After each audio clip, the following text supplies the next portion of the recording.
както ви се е случвало до момента, ще се ви се случва и за напред. Въпросът е, че има кой да ви помага, кой да ви дава сили, така че да вървиме заедно напред. И именно нещото, което се молиме и ще се молиме и пак в църквата, е Господ да ви даде сили, да вървиме всички заедно. Със собствени сили трудно ще извървим път. Почти невъзможно. Мъчиме ли се по наш начин, няма да можем да вървим. Именно заради това ще се молиме Господ да ни дава сили с Неговия път. Сега ще ви четеме Словото Божие, което е за реката. Точно това, което започнахме в църквата да казваме. Ще отидем при реката, ще ви питаме в това, което Господ ни приканва и казваме, че Господ ни приканва днес да включиме завет с Него, да дадем обещание. Значи, както сте се врикчали едно време в вашите си съпрузи, защото не без тебе, така сега по този начин ще се вречем във вярност към Господа, да му служим с живот, имот и всичко, що имаме. Вече не е наше, а е Негово. Намира се в Деяния на апостолите 8 глава. Когато искате у вас, може да го прочетете всеки път. А тези, които се бяха разпръснали, обикаляха и разнесяваха Божието слово.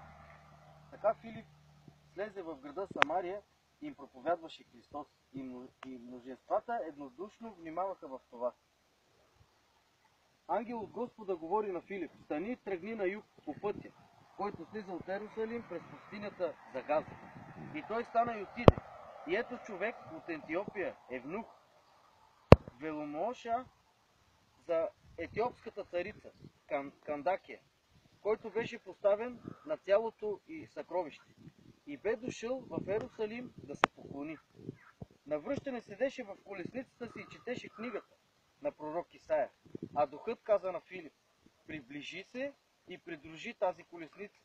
И Филип се завтече и го чу, като четеше книгата на пророк Исаия, и каза: ами разбираш ли какво четеш? А той отговори: как да разбера, ако не ме опъти някой? И помоли Филип да се качи и да седне при него. И мястото на писанието, което четеше, беше това: като овца бе заведен на клане, и като агне пред стригача си не издадва глас. Така и не отвори устата си. В унижение той бе лишен от правосъдие. А в неговия род, който ще опише, защото животът му се отнема за земята. И евнухът заговори и каза на Филип: кажи ми, моля ти се, за кого става това? За кого, простете ми, става това? За себе си или за някой друг? А Филип отвори устата си и като започна от това писание, благовества му Исус. И като вървя по пътя, стигнаха до вода. И евнухът каза: ето вода, какво ми пречи да се кръстя? И Филип каза: ако вярваш с цялото си сърце, можеш. А той отговори: вярвам, че Исус Христос е Божия Син. Амин. Амин. Господи Исусе, Татко святи и праведни, благодариме Ти, както скопецът видя реката, така и ние сме днес пред тази река, Господи. Наново, Татко Небесни, да си припомниме и да дадем обещание пред Тебе, Татко Небесни, да остане стария човек тук, на реката, на мястото, Господи, и да се новородиме всички ние. Нека тези мои сестри, Господи, които взимат днеска водно кръщение, нека да излезнат новородени и изчистени в Святия Дух, Господи, чрез Тебе, Татко Небесни, чрез Твоето кръщение, Господи. Помогни ни, Исус, помогни ни, дай ни сили, Господи, да благоуспяваме във всяко едно нещо, най-вече с Тебе и чрез Тебе, Татко, мили мой. Амин, амин, амин, амин, амин, амин. Сиска е първата. Открива сезона. Да следвам Господа, аз се реших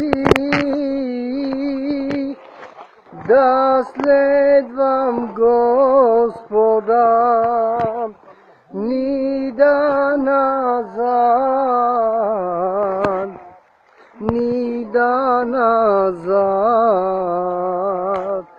Мнозина тръгват, но пак се връщат. Мнозина тръгват, но пак се връщат. Но аз ще следвам, ще следвам Господа. Но аз ще следвам Господа. Исус ще дойде, да ни вземе. Исус ще дойде и ще ни вземе с Него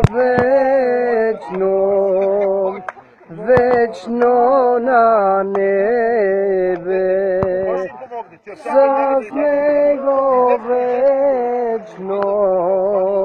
вечно на небе. Мнозина тръгват, но пак се връщат. Мнозина тръгват, но пак се връщат. Но ще следвам Господа. Но ще следвам Господа. Исус ще дойде и ще ни вземе. Исус ще дойде и ще ни вземе. С Него съм на небе. С Него съм на небе. Мнозина тръгват, но пак се връщат. Мнозина тръгват, но пак се връщат. Но аз ще следвам Господа. Но аз ще